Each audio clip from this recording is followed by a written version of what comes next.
आप लोगों के लिए सेबी ग्रेड ए एग्जामिनेशन के फॉर्म भरे गए हैं, उससे रिलेटेड आप लोगों के मैसेज मुझे मिल रहे हैं कि मैम किस तरीके से तैयारी करनी है, कौन से बुक से तैयारी करनी है।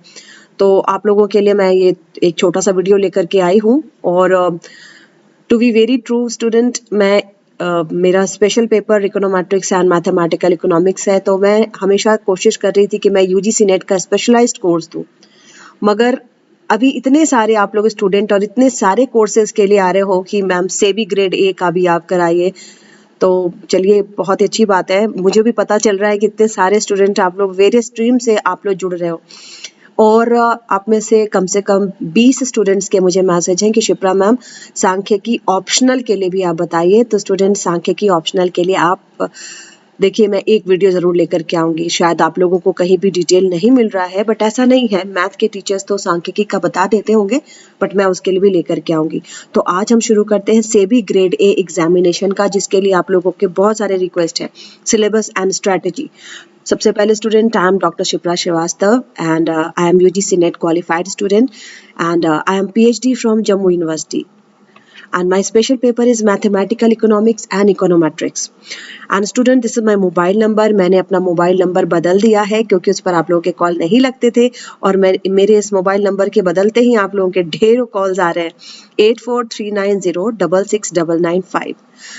ऐप है मेरा शिप्रानॉमिक्स, और इस ऐप पर आपको सारे ही कोर्सेज उपलब्ध हैं। और 26 जनवरी और 27 जनवरी को आप लोगों ने बहुत सारे कोर्सेज परचेज किए एंड डिफरेंट मैसेजेस दिए हैं कि Shipra ma'am we trust you.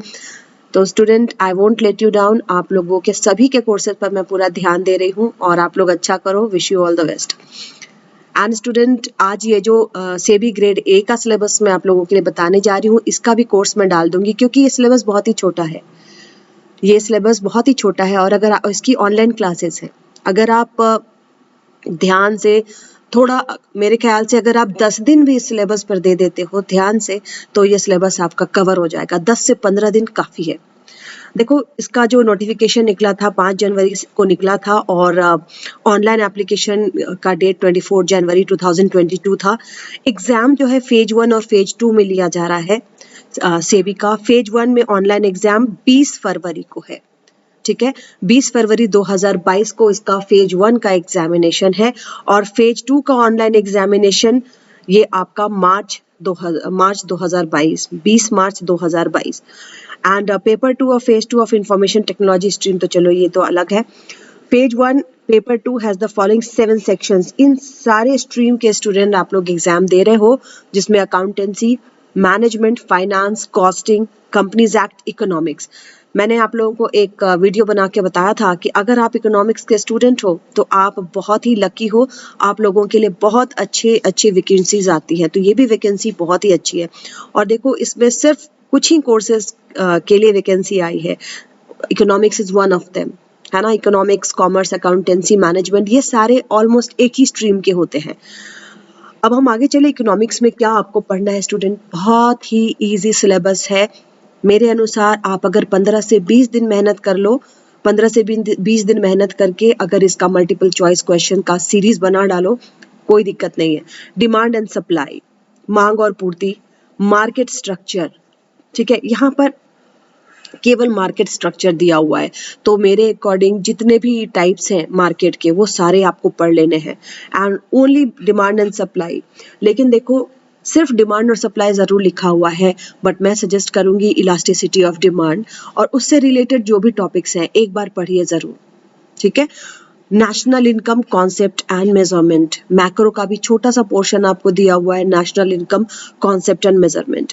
उसके बाद आप आ जाओ classical and Keynesian approach of output and employment, consumption function, investment function, multiplier, accelerator. Macro का पोर्शन आपका बहुत बड़ा है और पूरा मैक्रो इकोनॉमिक्स इसमें आ रहा है। नेशनल इनकम भी आपको करना है, और कंजम्पशन फंक्शन में कीन्स एंड पोस्ट कीन्जियन, ये सारे इन्वेस्टमेंट फंक्शन, साथ ही मल्टीप्लायर, एक्सेलरेटर। और यहाँ पर सुपर मल्टीप्लायर नहीं लिखा है, बट उसको कर लेना, क्योंकि सुपर मल्टीप्लायर क्या होता है, interaction of multiplier and accelerator, right.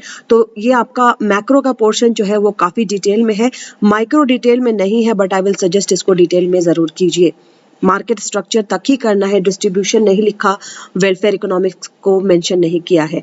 तो जितना कि stick to the syllabus, stick to the syllabus, क्योंकि अगर 20 दिन है आपके हाथ में तो 20 दिन में 15 दिन अगर आप इन सारे सिलेबस को कर लो, स्टिक टू द सिलेबस, ज्यादा इधर उधर फैलने की जरूरत नहीं है। Demand and supply of money, ISLM, inflation, Phillips curve, business cycle. Monetary economics से भी थोड़ा सा पोर्शन आपको दिया हुआ है। मंडल फ्लेमिंग मॉडल के बारे में नहीं बोला है, but I will suggest Mundell Fleming model को छोड़ना नहीं। ठीक है, मैं इसको लिख दे रही हूँ मंडल फ्लेमिंग मॉडल, क्योंकि मंडल फ्लेमिंग मॉडल क्या है स्टूडेंट, आपको मॉनेटरी इकोनॉमिक्स और इंटरनेशनल इकोनॉमिक्स इन दोनों से मिला हुआ है ना, इन दोनों का कंबाइंड है, तो उसको छोड़ना नहीं। फिर अब हम आ जाते हैं बैलेंस ऑफ पेमेंट।